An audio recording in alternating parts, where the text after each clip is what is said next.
I just got this Bauer Polisher. It's a DA dual action long throw 6-inch polisher. I've had one more before this that actually had to replace, but I like them. They're not professional level polishers, but they're great for DIY uses. It was, I think it was $89. But I did have one issue that I used the warranty for, and they replaced it with this one. And I want to show you what happened and how I fixed it. And maybe some of you had the same problem, and be helpful for you to see this. Here's the actual polisher. I've already changed the grease out, like you've probably seen in some other videos, and I put this Max Shine backing plate on it to replace the one that was on it. This is a 5-inch. It comes with a 6-inch backing plate, but I like the smaller 5-inch.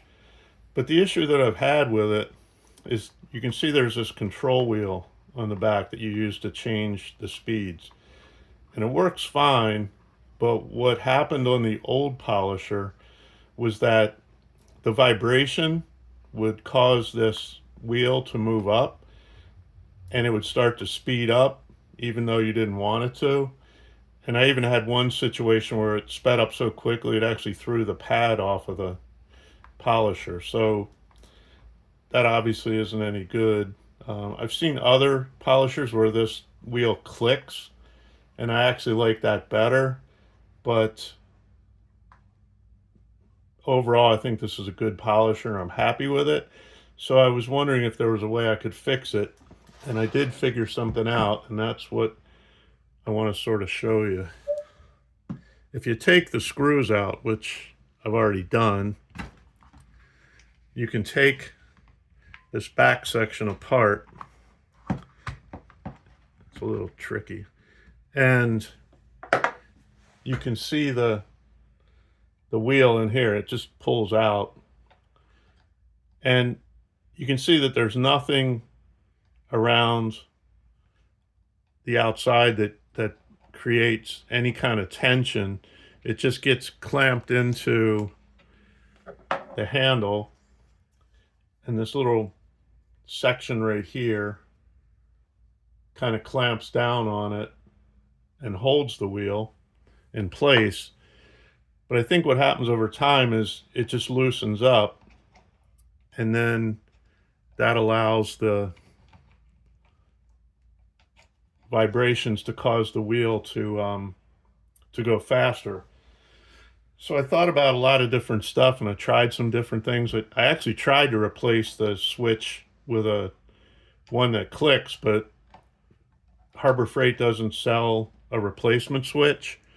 And I went to a few electronic stores and couldn't find anything that would work. So I had some electrical tape in my toolbox, and what I ended up doing was putting some electrical tape around the outside edges of this thing.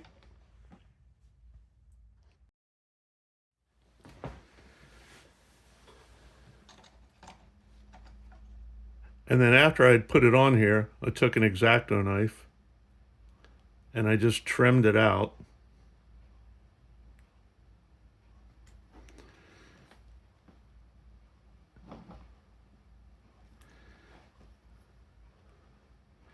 Doesn't always cut through on the first try. Sometimes you have to go over it twice. Not sure how old this X-Acto knife is either. And then I just took those pieces and put them around the outside. And I just kept going until I worked my way around the entire polisher.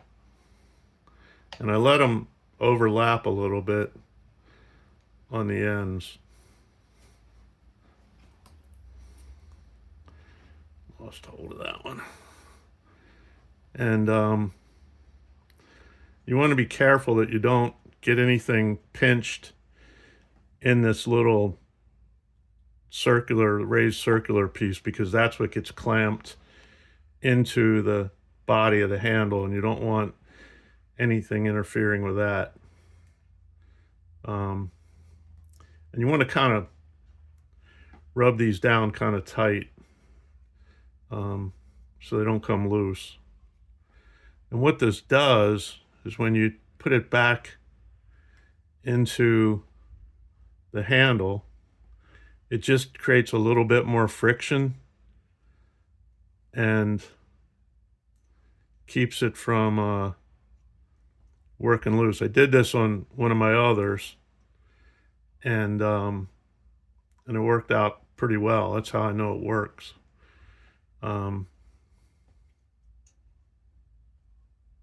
So I'm just going to keep going around here.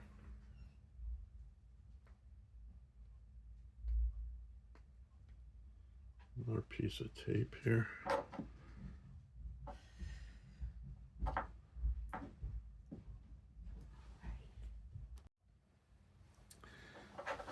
And you want to put a little bit on each side of the wheel so that as it spins around, you're covered. And then once you finish, you just want to kind of go over it, make sure it's tight all the way around. And what this is going to do, when you put it back into the polisher, is ride on that inside edge and just create a little bit of friction that's going to keep it from spinning freely. Now, I'm not saying this is going to happen to everybody that gets one of these, and I'm not saying you have to do it or it's not useful, because you might get one and it might work perfect. But I didn't like how loose it was, and I definitely didn't like when it was spinning out of control. So I went ahead and did this, and you can see after you put the screws back in, you want to be careful putting these screws back in too, by the way, because they're not real strong, and you can over tighten them and snap them right off. So you want to just turn them down to the point that it's snug, not to the point that you're really cranking down on it super hard, because it's very easy to break them. So I'll get each of these back in here.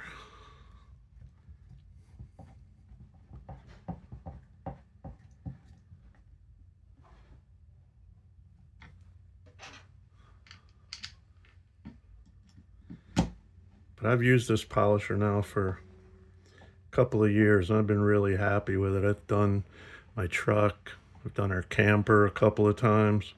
It's been a really good polisher, especially for the price. I mean, there's certainly better ones out there, but they're going to cost 3 or 4 times the money, and I only use this thing 3 or 4 times a year. So I really don't need anything more than this. Didn't get that all the way down.